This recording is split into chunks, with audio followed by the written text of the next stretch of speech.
আসসালামু আলাইকুম। আমি আজওয়াল কিফাতুন হাই স্কুলের সহকারী শিক্ষক ফারজানা বিল্লাহ। আজকে শিক্ষকবাসী দাবির জন্য রাস্তায় মানববন্ধন দাঁড়িয়েছে। আমরা এখানে অনেক করছি এবং আমাদের দাবি যেন এই 5 দফা পূরণ হয়। আর এই 5 দফা পূরণ হলে আমরা শিক্ষকবাসী আমাদের ঘরে ঘরে শান্তি আসবে।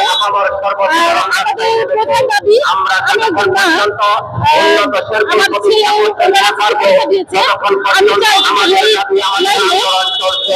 যারা আমার মতো ভাইরা শান্তিতে থাকতে পারে, যে আমাদের জীবনটা ভালো একটা অনলাইন করে মেল দিয়ে ফোন দিয়ে যেন আমাদের সন্তানেরা পরীক্ষা দিতে পারে এবং সেখানে উচ্চ বিদ্যালয়ে যেন পড়াশোনা করতে পারে, মহাবিদ্যালয়ে।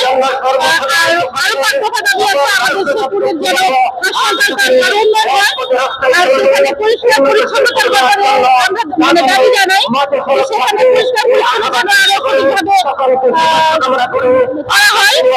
তারপর আরো কিছু দাবি আছে, আমি বলবো এটা 5 দফার ভিতরে পড়ে কিনা আমি জানি না, তবে আমরা বিভিন্ন জায়গায় আছি।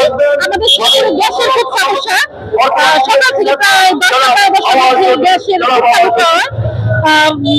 আমাদের মানে ফজর আমাদের প্রত্যেক রান্নার জন্য শুরু করে দিতে হয়।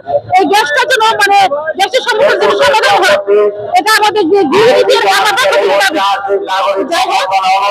আরো বলবো কি বলবো, একটা মেডিকেল কলেজ হলে খুবই ভালো, পূর্ণাঙ্গ একটা বিশ্ববিদ্যালয় যেন আমাদের শেরপুরে হয়।